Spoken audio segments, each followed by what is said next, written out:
Good morning, everyone. Well, we're witnessing transformation, and a lot of it isn't good. It's just dark.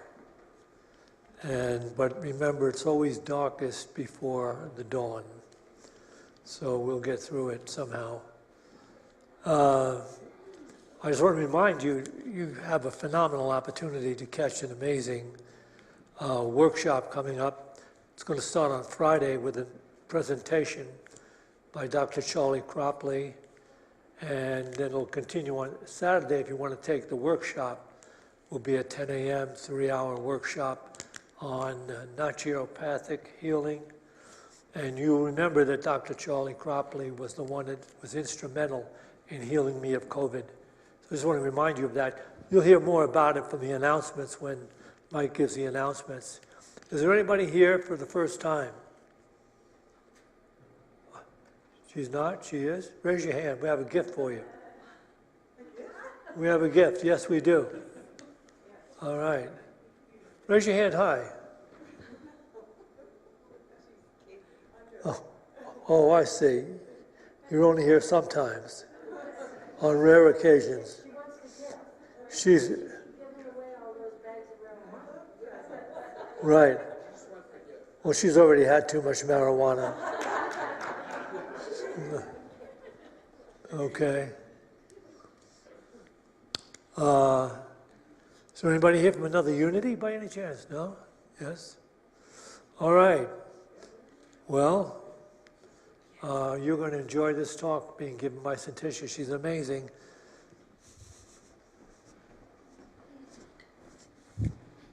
Good morning, everyone. Welcome to Unity of Boulder. For those of you who don't know me, my name is Mike Shadle. I'm the church administrator here, so if you ever have any comments or questions or anything, please bring them to me. My office is right in here in the bookstore. I also take care of all space rentals, so if you ever have any needs to rent a space here, we rent pretty much every room in this building. Please let me know, and that can be for any type of event, even this stage, if you want to put on a concert or if you want to use a small classroom downstairs, just let me know. We have a few announcements. As Jack mentioned, starting this Friday, we have a workshop with Dr. Charles Cropley, who is a very well-known naturopath here in this area. He is definitely a master in this topic. And Friday is kind of an opener. It's from 6 to 7:30. It's kind of an opener to what he's really going to dig into on Saturday from 10 to 1 p.m. The Friday class is $25. The Saturday class is twice as long and is $99. But if you sign up for both of them, the whole price is just $99. You can sign up in the bookstore. You can sign up online off our website. We can help you get signed up for that. You are going to get something out of talking with Dr. Charles Cropley. He is an awesome man. So check that out. Look at your handout for a little bit more information. There's a poster in the lobby with a little bit more info as well. So check that out. If you have any questions, just ask myself, Heather, or any of us in the staff. We're going to be trying something a little fun today. Following the service in Fellowship Hall, we're going to be filming people who'd like to give testimonials about why they like Unity of Boulder. We're going to use it to put it on our website and just kind of make a fun video out of it. So if you'd like to give 20, 30 seconds, that's all we need from any one person. If you'd like to give that, just hop on over to Fellowship Hall. Right inside the door to your left will be where that's going on. We'd love to have your smiling face on our website. And we also have, we've got 2 book groups starting up here. They're going to be starting up on March 14th. We're going to have a men's and a women's. They're going to be reading the book, The Only Thing That Matters by Neil Donald Walsh. And then at the end, they're going to kind of come together. There'll be separate men's and women's groups, but they'll kind of come together at the end to kind of discuss their different perspectives of this book. The women's group will be led by Syntysche, and the men's group will be led here by Steve Hayes.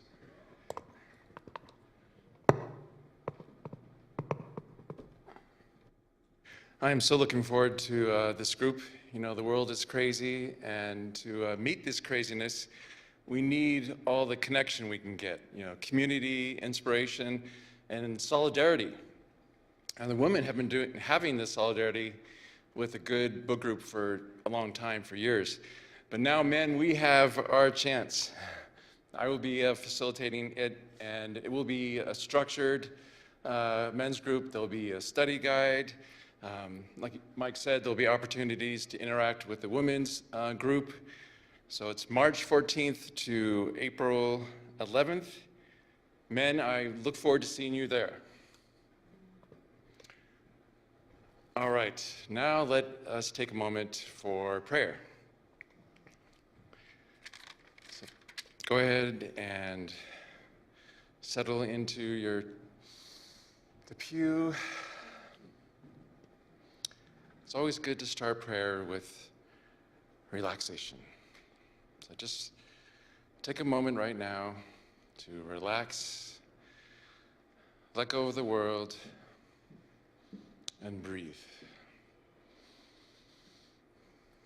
Just let all your concerns and thoughts about the world fall like snow down to the ground, and ground yourself in spirit. And now let us all imagine and hold a space in your heart for spirit. Make space for spirit in your heart. That is what we do in prayer. And in that space, let us now let flow the unconditional love of the universe. Feel that love flowing in and the acceptance that comes with that, and the healing and the comfort. And now into that space that we have in our heart, let flow in the peace beyond all understanding. Feel the ease of that peace. Feel the release. Feel trust. And into that space in our hearts that we make with faith, let flow in a sense of wholeness. Because we are the perfect children of God. We are worthy. We are strong. We are beautiful. Father, Mother, God, universe, Spirit, we are so grateful for all our infinite blessings, and especially for the awareness that all these blessings are just a breath away. And to this we say, Amen.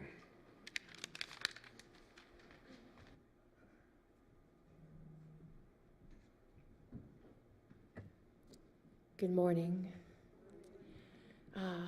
What a joy and a pleasure to be with you and to be in this present moment that contains the presence, the full presence, through all lifetimes, through all moments of our lives.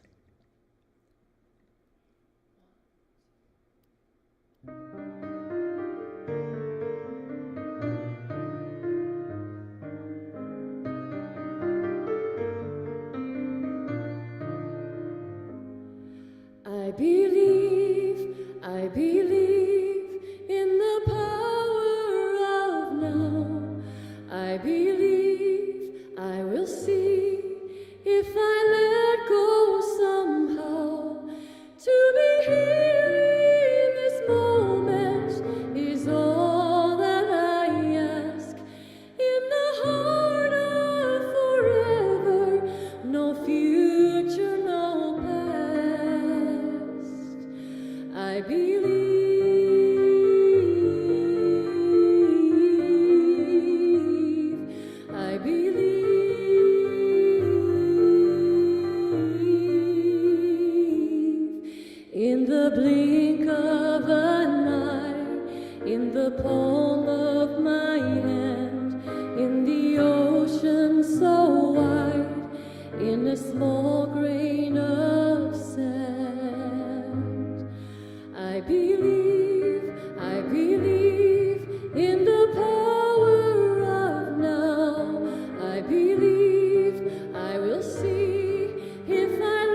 I believe,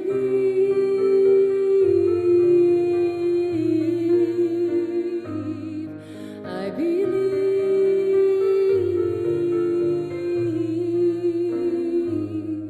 in the absence of time, on the edge of a blade, let the blossom unfold through the night's velvet cave.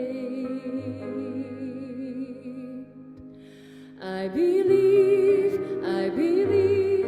in the power of now.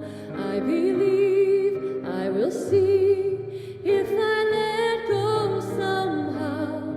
To be here in this moment is all that I ask.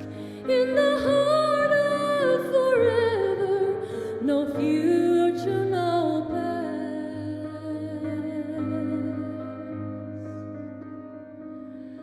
I believe,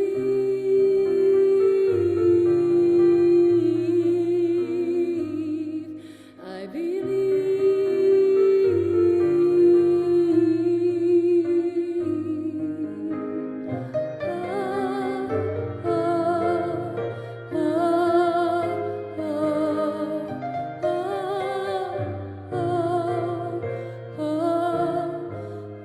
To be here in this moment is all that I ask.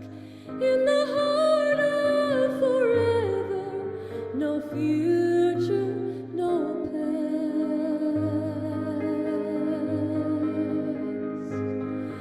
I believe,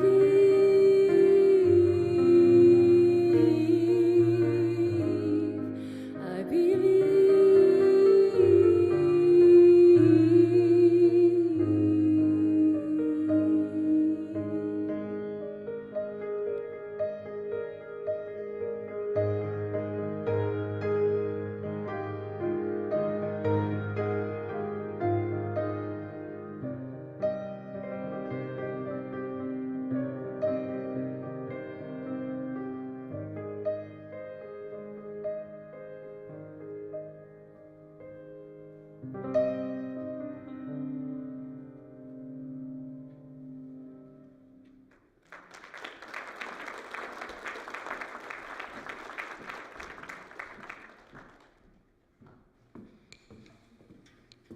Thank you, Marcy. That was a beautiful way to start. Always such a beautiful voice, and I love that music. That's Olivia Newton-John actually performed that on a beautiful CD that she did with. I'm feeling claustrophobic. It's up in my grill here. I need to be able to move. Okay, well, welcome all. Nice to see you here this morning. It's so pretty outside. It's probably hard to come inside when we could be outside playing since it's been so cold. So tired of the cold. We're ready for spring and get outside with our puppies and play and enjoy life. So today I'm doing a second talk on my 4-talk series called Awakening Beyond the Senses. Today's is about claiming your divine inheritance and living it abundantly. Last week I spoke about the Akashic Records, or the Book of Life, that book that keeps record of all of our many lifetimes and that which we've grown as a soul through the many lifetimes, and being able to access the things we learned before so we don't have to repeat them now, and we can be into our greater unfoldment as souls living out a spiritual life in the human experience. My goal of the talk last week was to stimulate memories for people to identify their own experiences from the past that showed them that they were not only their human bodies, but that their soul is far more expansive and aware of much more than the 5 senses. I also set out homework for last week. I had each person identify one thing, like birds, animals, one thing that they just put out to the universe, and watch this week how many times it appears in a picture, in a word, in physicality, however it showed up and how many times it showed up. And so how many people did that exercise last week? Okay, for those of you that you put that word out, call out what you put out there.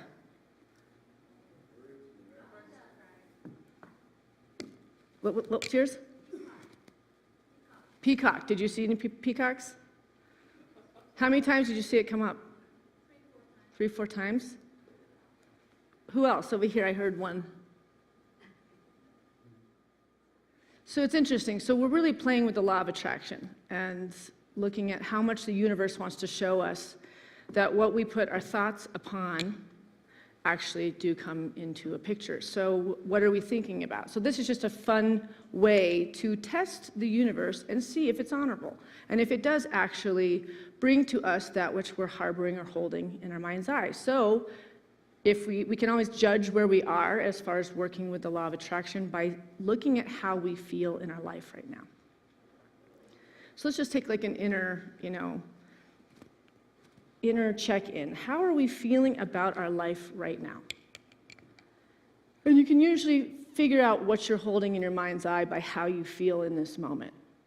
Are things effortless and flowing and working for you, and you're walking around going, oh my gosh, everything is always working out for me? Who's walking around saying that all the time? Good for you. That's awesome. Everything is always working out for me. Or, wow, look at the blessings. I'm so blessed, even when we're in the midst of trials and tribulations, because we know that we're growing, we're deepening, we're expanding our soul's experience here. So this week, I'm going to talk about the soul journey and our soul mates, soul friends, that Edgar Cayce talks about. Edgar Cayce is the most documented psychic of all times. And he actually has a place called the ARE in Virginia Beach, which actually has the healing modalities that he came up with that heals cancers and heals things that are at the stage 4 levels, and people think that they aren't going to be able to survive it. But it's not a Western approach. It's a natural approach, and it's about the mind, body, and the spirit. And that's the ARE, right? So I want to talk about the part where he talks about we all come in with soul family. So there really is no coincidence. It's about the people that are surrounding your life right now, the phases of the people that were in your life in middle school, the ones that then merged to high school, and then some actually stood out and stayed all along in our life, right? We all had that one or a couple, and we might identify those soul family members as your parents, one of your parents. You can feel that like synergy with like one of your siblings. You just know you've done this so many times together. And it's so comforting when you start to really look at life from this bigger picture, that everything is this divine experience, even down to the parents we chose, to the best friends that we surround ourselves in. And when you look from this point of view that there's this magic, there's this energy that guides and directs everything, then we're more to live from a state of faith that everything is going to always work out, regardless of how things look out in the world. So I just do want to recognize what is happening in the world, obviously, because my energy's a little off today, and my heart and my soul and my mind is so with the mothers right now, with their kids that are in the military, facing a situation like the Ukrainians are right now, and even the military of the Russians that have to be a part of this nightmare that's happening right now. And that there's children that are, they might be grown, but to us as mothers, they're your children forever, that are fighting in the face of something so dangerous. And that's where I'm connecting. I think we all are probably connecting on different levels. What is affecting us when we look at what's playing out in the situation? For me, I think of my son, who's 16. But if he was 18, and that feeling like you're so helpless, you have so much bigger dreams for your children to do than to go and fight something like this. And what is it all for? What is it based on? It's the ego. It's control. And these young people are fighting this reality that they can't even conceive of, this kind of selfishness. And as parents, you just would never want them to go. I saw a TikTok that came across my phone. I don't even know who downloaded TikTok on my phone. I think my daughter, that's like 14, but every once in a while, like, it will pop up like when I'm on Facebook or something. And it was Russian soldiers that were all lined up, and they were getting ready to get in the vehicles to go into the Ukraine. And I'm looking at the faces of these young men, and they're young. And a mother went running across the field to her son that was a soldier, and is just touching his face and touching his body as he's standing there, not wanting to break the rules of what they're all in order, in lines. But she's just crying all over his body, that one last, like, I don't know if I'm going to see you again. And you see all the soldiers around are crying, watching that moment. And then finally he breaks the hold that he's in, and he just finally just clobbers his mom and holds her. And this is the Russian side. Because there is no Russia or Ukraine when we're soul people having this human experience. Those are our brothers and sisters on both sides of the situation. This is one very terrible human being. Such a waste. But I felt like I had to conquer this, because one of the things we know in unity is that we don't sign up with the frequency of anger and add to the vibration of separation that this is creating. We speak from the heart of God in a prayerful way that touches the hearts of all these people. And we vibrate from that. The prayer of protection, the light of God surrounds you. The love of God enfolds you. The power of God protects you. The presence of God watches over you. And wherever you are, God is. And as we give that out, that prayer is given back to us. And as we give that out, that prayer is given back to us. Because we are all one and a part of. There is no separation of countries. You feel it in your beings, right? Don't you feel this drain of just walking around, feeling the energy that this causes on us? Because there is no separation. This is happening to us. But prayer is the language of spirit. And prayer can work miracles.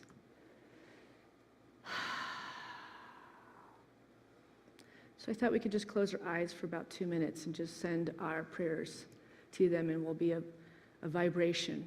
We will be that ripple effect that will go into the hearts and the minds of all these people, the children, the parents, the grandparents. Just seeing light surrounding our planet, this earth that makes us all one.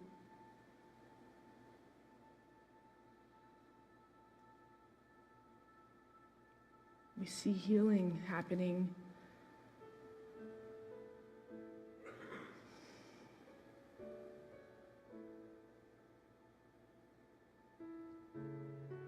We see right passage and protection. And those who are on the borders, they're waiting to help everyone that needs to get out of there right now. That they will have shelter and clothes and food and water.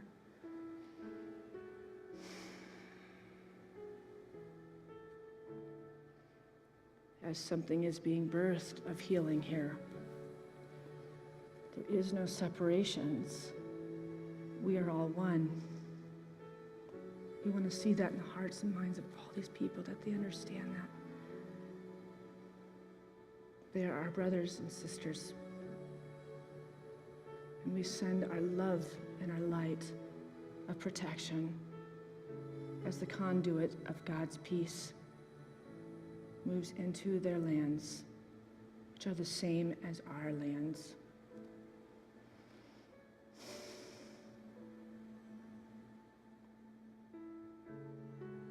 Spirit, we see them enfolded in your love.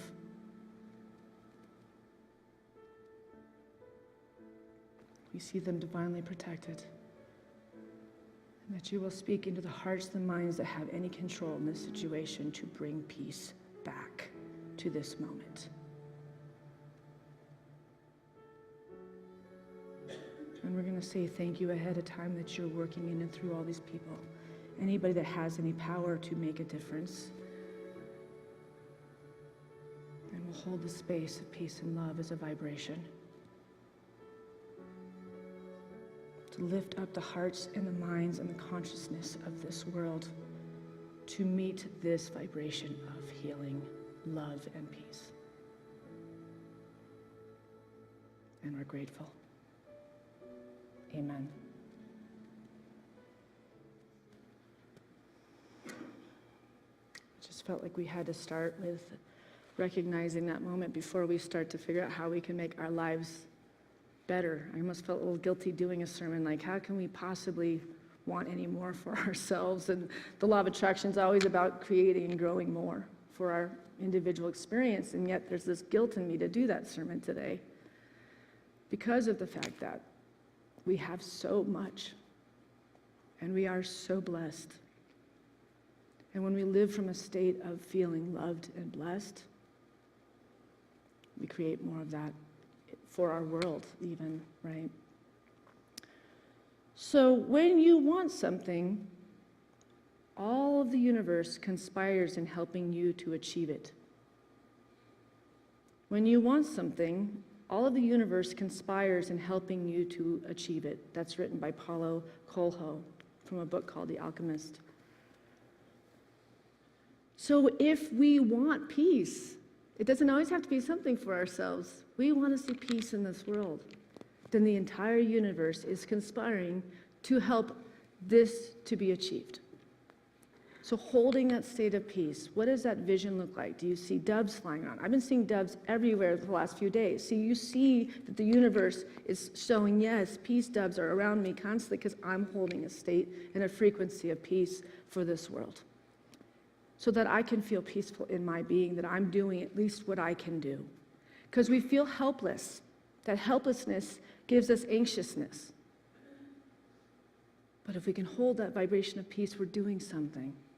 We're participating as the conduits of God's love for this world.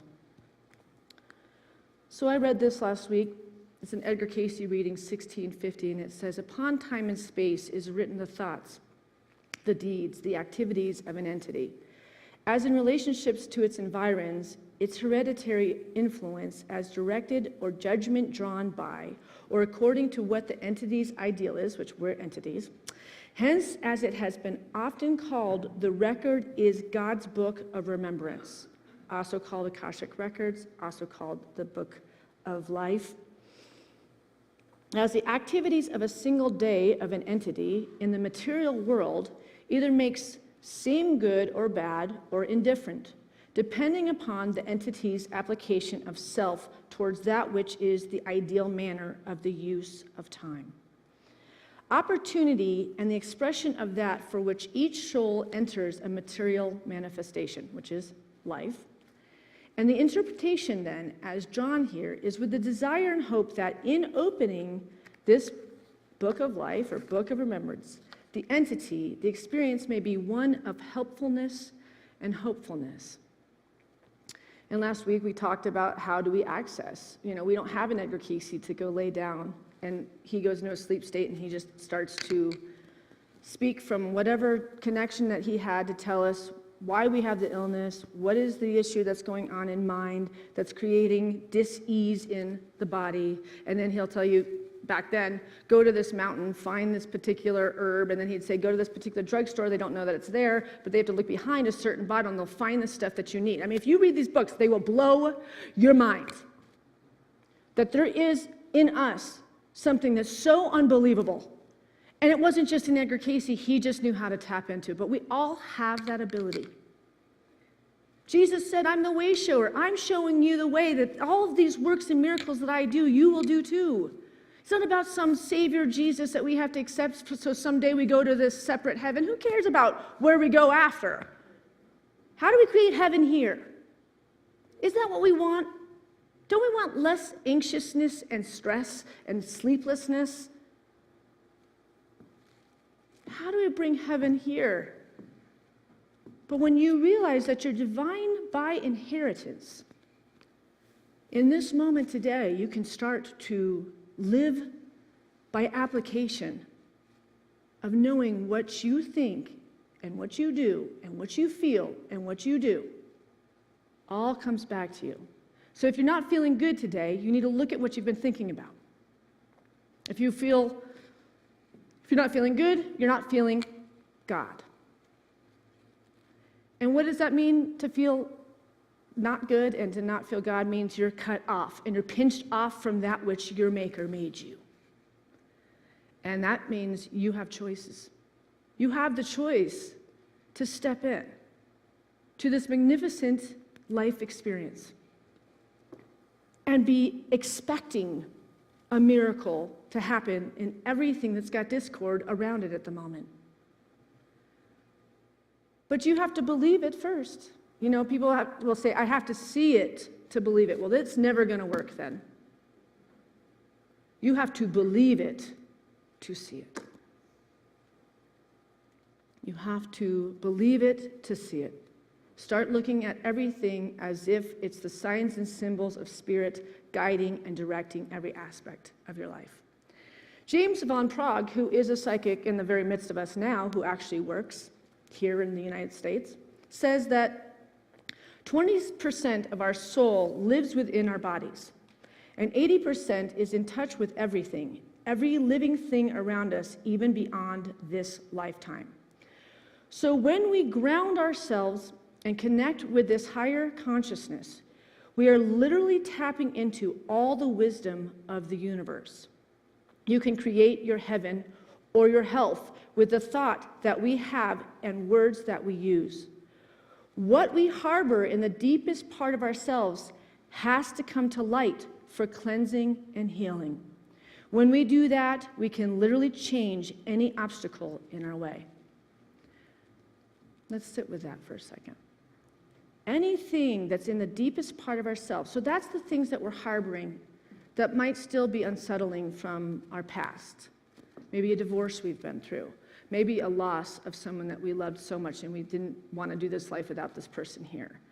You fill in the blanks. Many of us have multiple things that are still bothering us. And until we turn to face the things that harbor and are percolating in the deepest part of our being, we're creating more of that discord in our world, in our life, in our outpicturing of our work, with our marriages, you name it. So it's about being with it and getting comfortable with crying, having compassion on yourself for the things that you've had to face. And as you do that, it's lifting and it's leaving your subconscious mind so it has no power to put into this universe anymore for you to attract more of that loss, pain, whatever it is, right? You have to learn to be with self. And when we're with self, we then know thyself. And when you really, really identify that you know thyself, you'll love yourself. Because you'll see how magnificent you are, regardless of the mistakes you've made. We've all made mistakes. We have to forgive ourselves. We have to forgive others. When we can get into that, we are the Christ experience here.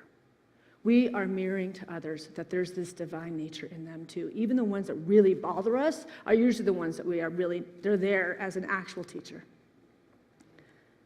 And Edgar Casey says, whenever you see in someone else something you don't like, that is you. We don't like in someone else the thing that's actually us. It's a bummer, isn't it? Because we have to take responsibility for ourselves. Why can't we make it somebody else's fault? It's so much easier to do that, but honestly, you can't do that anymore if you're going to live this spiritual life. There's always something in it for us to grow from. So this last Sunday, the common feedback that I got from last week's talk was that they felt that I was speaking to them, speaking their language. And a lot of the people wanted to come and meet with me and have an hour counseling session with me. And I don't speak up here to get more work for me. I want to encourage you guys to recognize this community that you have here. I want you to be able to speak this language with each other because you're all divine in nature and you all have the abilities that I have standing up here to share this. I am simply reminding you of who you are. And when you have a community to talk to each other in fellowship after the service, don't run to your car right away. Go in there. Have some food. Community is a beautiful thing because we are only as good as our community that surrounds us. You're never alone. when you have community. And there's a lot of people that feel alone in this world after COVID. Think of the people that didn't have a partner or children. They were alone in their homes. They're ready for community. Be the person that's there that reaches out to someone standing by themselves and be that light. That's the Christ. That's your inheritance, to be that goodness. And when you do that, that's coming back to you tenfold, blessing every aspect of your life. Where you don't know what to do, it will be healed anyways, because you're the rightful servant of Spirit and you're showing up. I hear you, Spirit. I need to give more. I need to love more. If you need more love, give more love. If you need more happiness, be more happy. Everything you're thinking you need to give. And watch how it blesses. Blesses. So the readings tell us that each soul chooses its parents. We choose our parents before we come here, to see where it can best learn the lessons. I don't have a clicker. So I will depend on you. Thank you very much. The reading tells us that each soul chooses its parents by first looking to see where it can best learn the lessons that will allow it to experience its true purpose. As human beings, complete with free will, this is important. Human beings, complete with free will and forgetting, we are allowed conscious choice about what we will do in this life. The lessons left unlearned will be taken on in a future incarnation. Whether we are adopted into a family or born naturally into it, the soul has chosen this group of people for its incarnation. Casey said, "Nothing happened by chance. Friendships are only the renewing of former purposes and ideals." And we talked about this last week. When you come in contact with a person that you just know them innately. They even have mannerisms that you're like, I don't know you this lifetime, but I know you, and I love you. Have you had that person? You're like, you love her, see?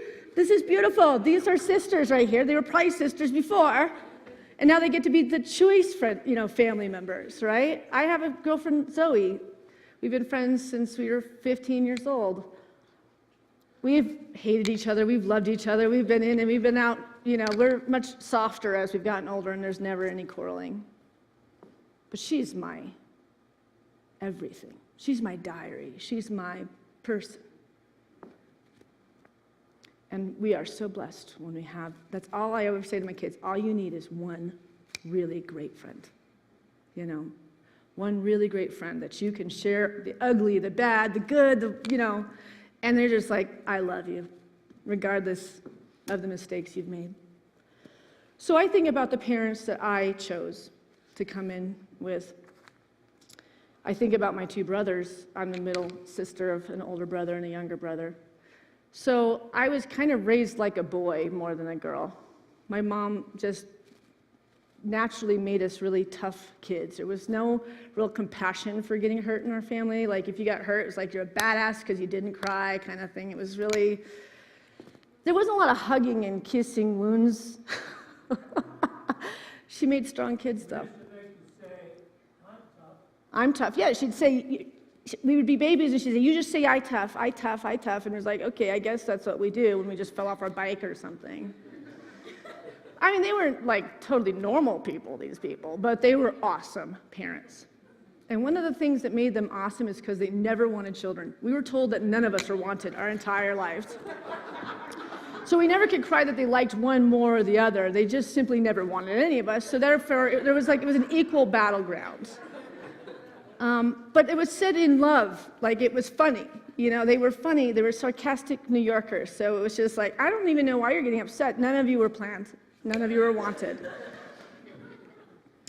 But because they didn't ever want to be parents, they never planned about being parents. Like you think about dreaming about being a mother. I dreamt about it all my life. Since I was a little girl, I knew I'd have 4 children, and I had 4 children.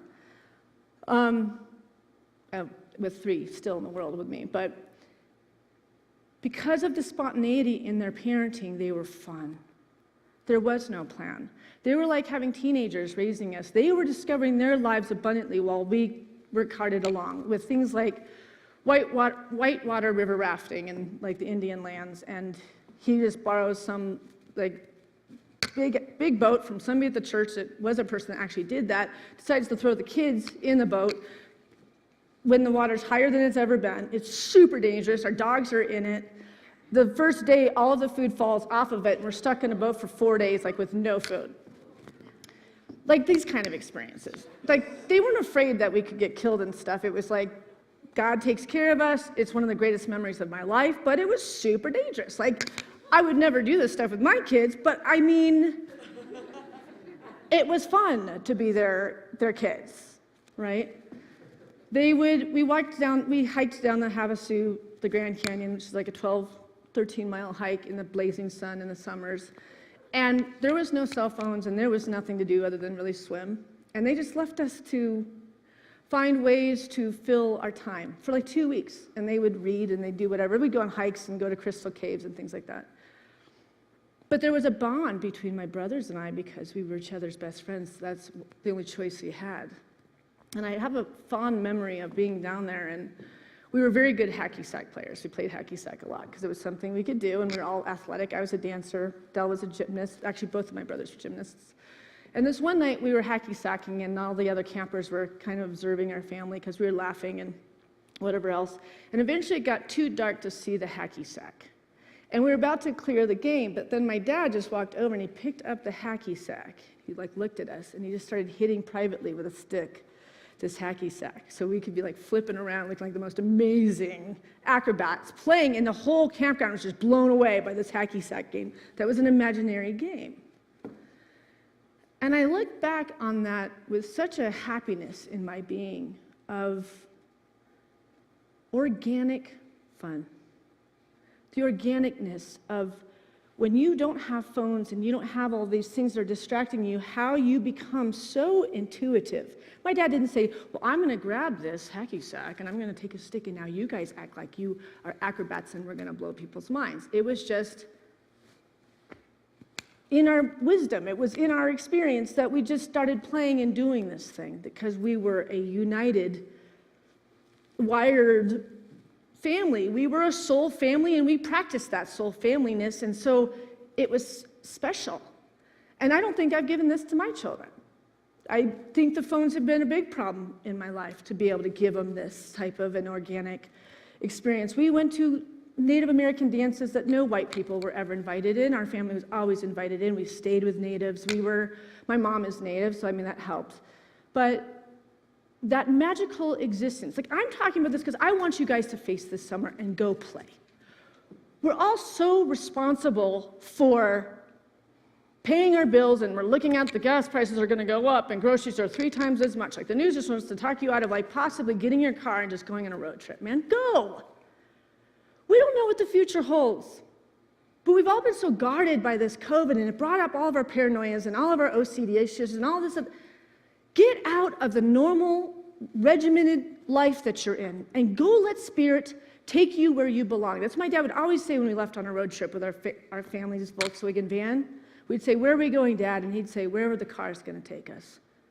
They didn't have any hotels waiting for us or because we were camping, but there really wasn't a plan. It was like we met a family at a Denny's, and then all of a sudden we're being invited into a dance that was a native dance, and now we're going to be participating in it. And it was like, you guys are going to go on an adventure and we do this for a month every summer. Being a minister was much more blessing to him than it has been for me. I've not taken a month off from this place ever, but apparently he could. But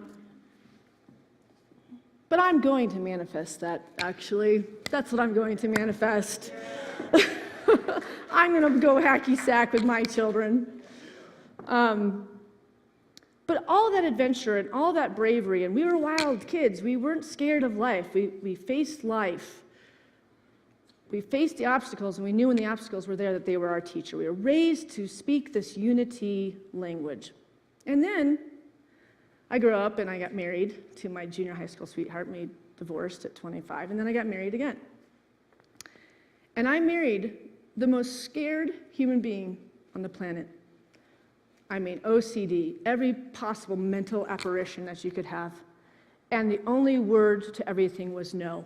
No way, no can do. And I lived in that for 11 years. This wild, Mustang child somehow attracted a soul that was going to be denseness, control, all of it. And I learned more in those 11 years about myself than anything else, because those difficult things are teachers. And I thank this person for giving me that opportunity to see how cut off from God we can actually be, and to see what the kind of fear and the hopelessness and the things that come from living from a place where you don't actually believe in God. And how would I be as good of a minister if I hadn't experienced that? Because I already lived in the flow of God. I was shown the flow of God. That was my life. But now I got the opportunity. I had to live in the mix of and love someone that is a blessing. I didn't think that when I was in it. But looking back on it, I realized God gave me, well, he gave me 3 of my children, too, through that marriage. So, soulmates aren't always a lover. Soulmates are your friendships. Soulmates are your teachers. You know, me being up here, being a spiritual teacher here, I'm sure I've traveled with all of you, and you've all been my teachers before, right? We've all been the mirror. There is no coincidence that we're all sitting here today and we're all together. We are one. Many of us have participated in each other's lives in other lifetimes, and isn't that exciting? It's super cool, right? So Unity's third principle of 5 basic principles goes like this. Thoughts create experiences. Human beings create their experiences by the activity of their thinking. Everything in the manifest realm has its beginning in thoughts. We are co-creators with God, creating reality through thoughts held in mind. We create our life experiences through our way of thinking. In the Bible reference, you can always look these up if you want to look at, the basic philosophy of unity. It's on the internet. Just look it up, and you'll be blown away how easy it is to apply this work, and you can literally watch your life transform. But the book that I'm referring to right now with Edgar Cayce's stuff is called The Akashic Records, and I would highly recommend it if you want to start to have second sight, like to be able to see from the third eye, a greater understanding of the why and the how and all of that good stuff. This book will show you, through other people's interpretations and their experiences with the Akashic Records, you'll have moments where you'll get chills because you realize you've experienced that this lifetime so much that there's no questioning anymore. Let's stop questioning. So get books that are going to really viscerally affect you. I have been here before, and I know this person. Start identifying the people in your life that they showed up at just in the nick of time to switch your life into a direction that you needed. Start to look back and take notes, because the more you realize it's been going on all along, the more you can create more of that. So in the Bible, Matthew 18:3, it says, "Truly I tell you, unless you change and become like little children, you will never enter the kingdom of heaven." And what's that saying is to become curious like little children. Look at life through new eyes. Look from a newness that you haven't seen it all yet. You don't know everything yet. And get stoked about that. You want the revelation of this inheritance as a divine being. So therefore, nothing can hurt you, make you afraid, or make you sick. Because you are divine in nature, and you claim that. Become like little children. Start giggling at life. Laugh at the absurdities. I love laughing at the dumb stuff that happens in life. Mike and I, that's our humor. So my soulmate, I've had many soulmates. And that's what Edgar Cayce says. Some are here to teach you, some are going to make you go backwards. Mike came into my life, and the second I met with him, he was interviewing for a job here. I watched him talk, and I heard him laugh, and I was like, I know this person. And we both grew up in Boulder, so it was very possible that we would be at a social thing. Maybe, but I knew it wasn't. I hadn't met him yet. But he was taking a tour of the church and learning about the job, and was he going to take the job and all this stuff. And I'm upstairs while my mom's taking him on the tour of the building, and I'm thinking, why do I know this guy? I know this guy. And my mom came up, and she walked to my office, and she said, I feel like he's family. And it was just chills through my whole body. It was like he was coming back home to our family. And I would have married him like the next day. That's how connected that connection was. It didn't need time. You know, somebody like, be with somebody for 2 years and live with them and make sure that they don't throw their towels on the bathroom floor. If you're with your person, you're not going to give a about the towels being on the floor. When you're with that person that is an extension of your soul, that's who Mike is in my life. He came in, he took me on with all my kids, all my stuff, all my baggage, and he's loved me unconditionally and been the father to my children. And he never wanted children, but God had other plans for him. And my children adore him and love him. So I just want to give those examples. I want to tell you one other example of spirit, how powerful it is. So my father was in the military at 19, and he had a daughter with another woman, and the woman decided to raise the child on her own, so he lost track of a daughter that he had all of my life. And then about 11 years ago, she reached through Facebook and connected with an uncle of mine, I think a cousin of mine, and they got her in contact with my dad. And she wrote a really long letter to my father, and I was at the time his assistant, and I was in the lobby, I was in the bookstore, and a courier came in with a piece of paper that I had signed for. And that's not usually good stuff that's being signed for when it's being dropped off, but I'm like, okay, and this is for Jack. And I went back to Jack, and I said, this has been delivered to you. And he goes, it better be really good news. And I was like, okay. And I just had a bad feeling about it, I was like, and then he was in his office for the rest of the day, and he never came out. And then my mom's in the office, and I'm like, what is going on? What is going on? He had let us know at some point that we had a sister, but all my childhood, I felt like I had a sister, and I wasn't told that. And I knew I had a sister in this world. When he finally tells me, he says, you will never believe this. First of all, she's a writer. We're all writers. Her letter was unbelievably written. She had no idea about my dad's story and how his spiritual work started, which started with Edgar Cayce and the work. That's where he was in a Search for God group in New York with my mom. My sister worked at the ARE, and she did the healing work of Edgar Cayce and never knew my dad or our family, and speaks our exact language. You can't do lotteries like that, okay? This is the proof that what I'm sharing with you is real. And when she came into my life, we just picked up from there. I feel like she's always been in my life. I talked to her into the late hours last night. So, the universe is honorable. And when you start to really believe that, and you speak to that, you will live a miracle existence, right?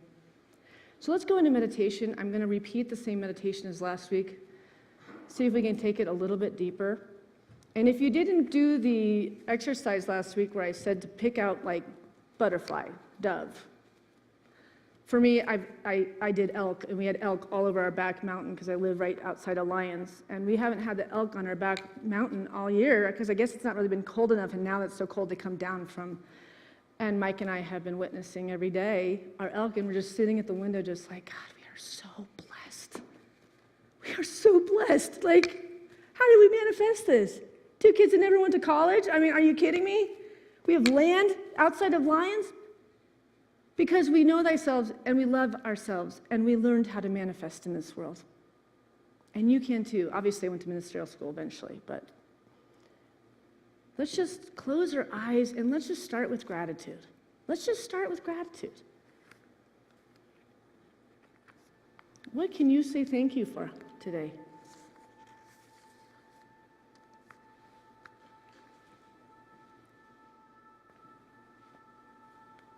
Say thank you, or look upon something that stood out to you today, something that I shared that resonated so completely, that I want you to leave here knowing that your good isn't behind you. It's in the midst of you right now. It's truly exciting. It's truly a blessing. See, you have access to an innate calling within yourself as a way shower. But you can't be a way shower until you start observing what's being shown to you. The goal eventually is to be the extension of God for this world. But you have to first believe that God is always knocking at your door to say, there's so much more than this limitation that you're harboring and holding. There's so much more than the separation that you're speaking to. You are a divine child of mine. And I want you to feel this love. I am here, always giving to you. You just have to open up and remember that I'm here.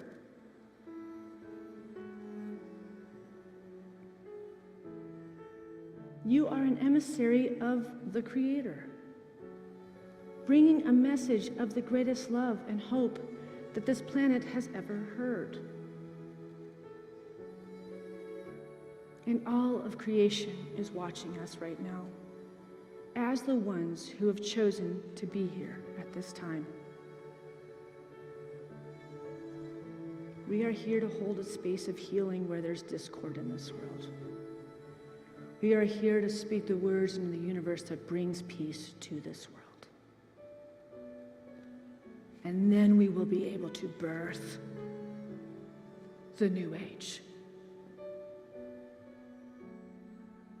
where the frequency is of the highest form, where we go into nature and the deer walk up to us and nudge us, because our vibration is the same with this beauty that God has given us in the creatures that show us what's possible. We don't need to know by a word what their message is, but by the feeling we feel when we're in the midst of all that God created for us to experience. You are here to be a divine contribution to this consciousness growth and discover the magical powers that live within you. That everything you touch manifests tenfold into the beauty of what you're willing to say to this universe, and let the universe conspire to make it happen for you. And we can do that in our prayers for the people in Ukraine and in Russia. We can send those prayers of healing into the hearts and the minds of our brothers and sisters that are struggling right now. And not to get in fear and not to speak to the gossip or the news that we're watching, but when we see a mother or we see a child, we just close our eyes and we just let our heart meet their heart and fill them with strength and courage. And as we do that, we get filled with the strength and the courage that God is asking us to be and do.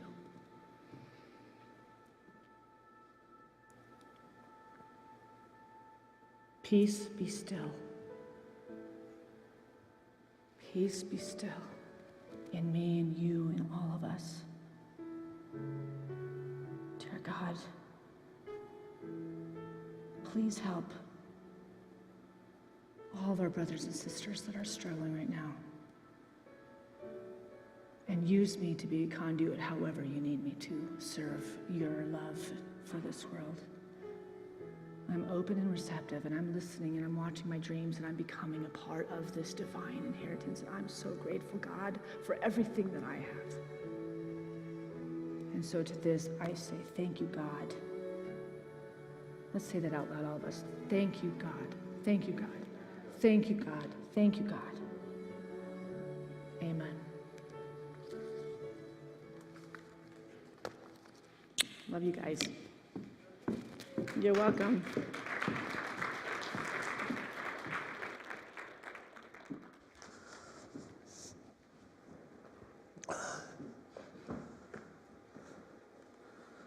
It's always amazing to watch Syntysche reveal all of the dark secrets of our past.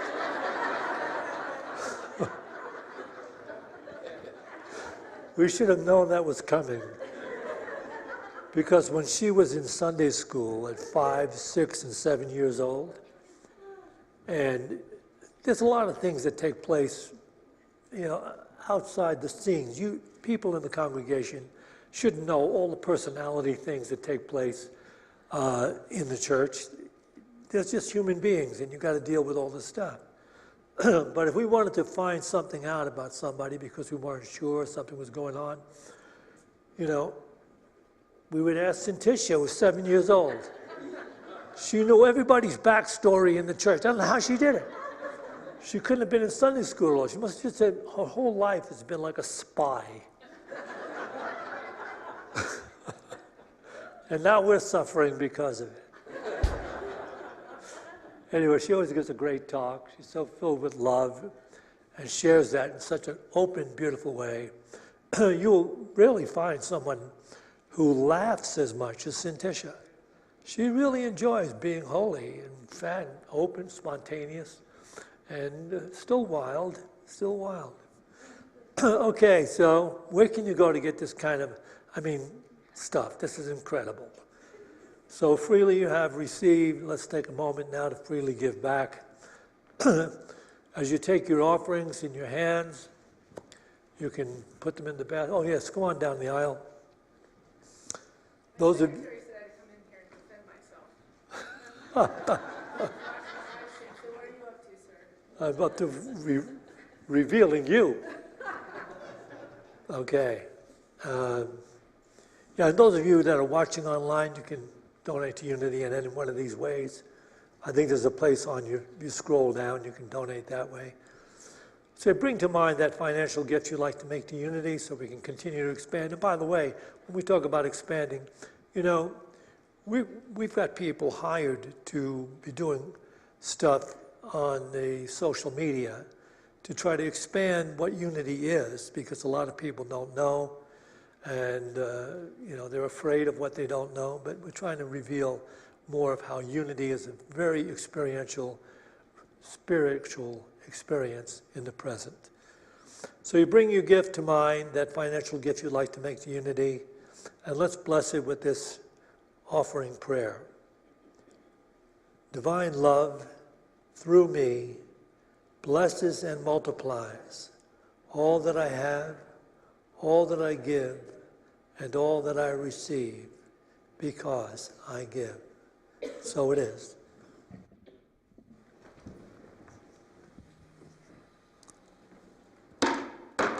Ooh.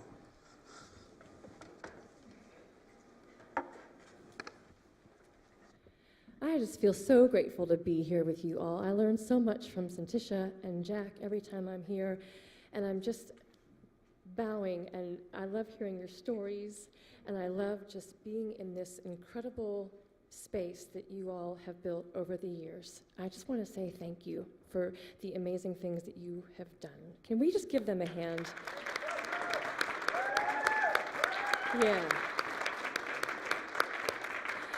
Yeah, and I'd like to invite us all to just tap into whatever is moving in you, and remember that you and we will all do amazing things.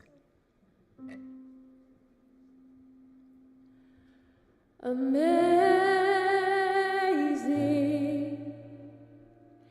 amazing,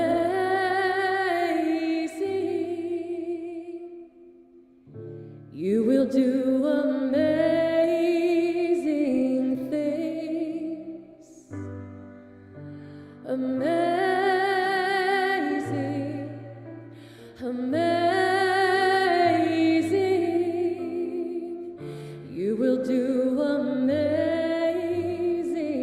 things. Feel free to sing along at any point. You a choice each new day brings, and with every step you take, bless the progress that you make. The reason you live is here in every gift you give. Love your life, love your dreams. You will do amazing.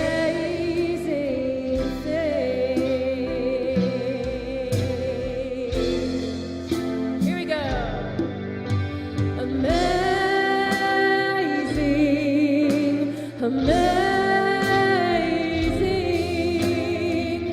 you will do amazing things. Amazing, amazing, you will do amazing things.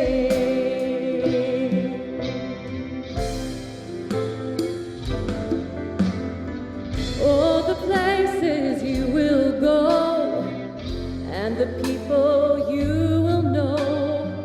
Don't worry when or where or how. You don't need to know that now. You're on the right track. No need to look ahead or back. Just enjoy what this day brings. You will do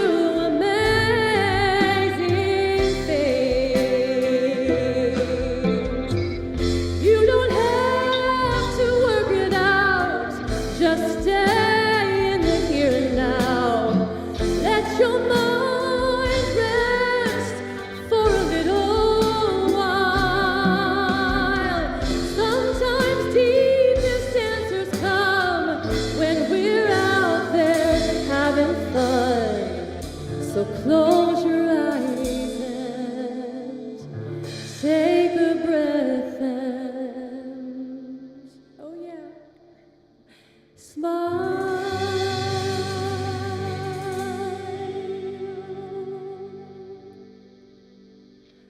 Amazing, sing with us. Amazing, you will do amazing things. I will do amazing, amazing. I will do amazing things. Let's stand up everyone. Amazing, amazing. Turn to someone and tell them, you will do amazing things. Norma, amazing, amazing. You will do amazing things. Hands in the air, bless someone next to you. Amazing, amazing. You will do amazing things. Amazing, amazing.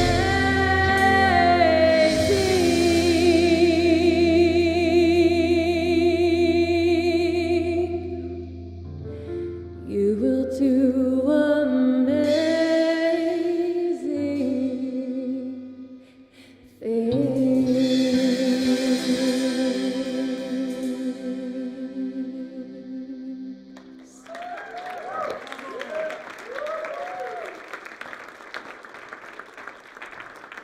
And if you want to stay, we're going to sing Let There Be Peace on Earth, Marcy, so make sure her mic's on for that. And if those of you that want to start touching hands, we can hold hands and sing Let There Be Peace on Earth. It's time. We're going back to touching and connecting and all that wonderful stuff. And we know that this song needs to be heard around the world right now.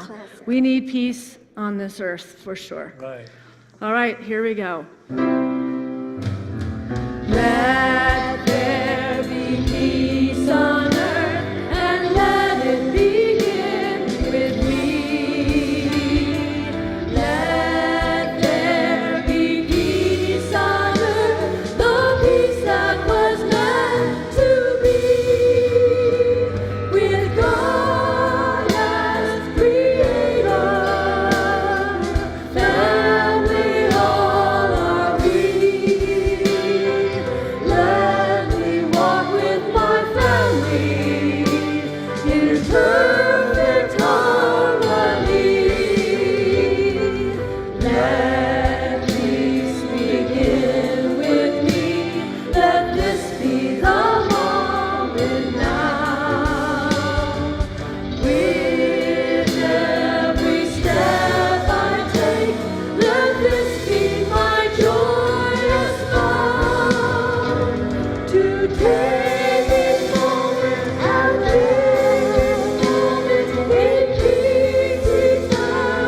we're taking testimonials. If this church is touching your life, we're making videos of 10 seconds per person to share why this church touches you, because we need it for our social media campaign that we're doing right now. So if you feel moved to share what this church has meant to you, please go to the fellowship hall, eat some yummy food, and get a little video of you, and it will help us bring the people back into this center. Okay, and we have prayer partners available. They're wearing these white sashes. If you need a prayer today, just stay seated, and they will come and find you and pray with you.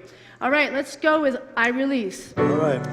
I release and I let go.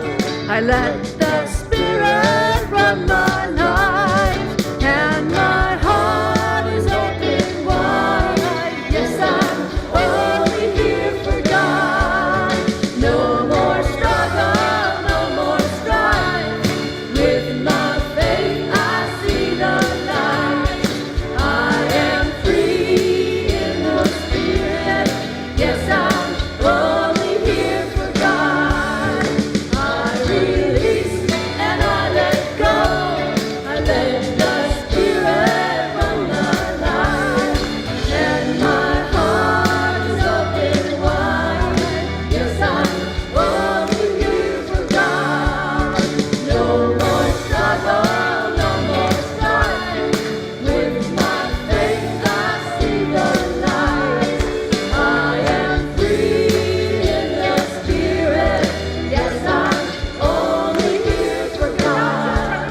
I release and I let go.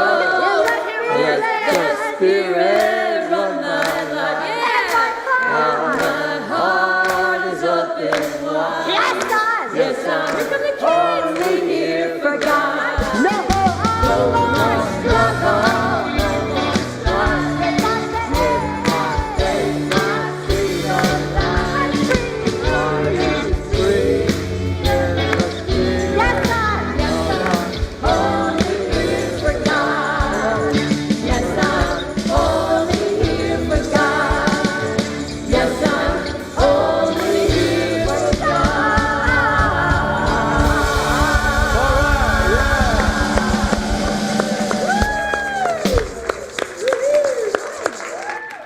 Have a beautiful week. Yes.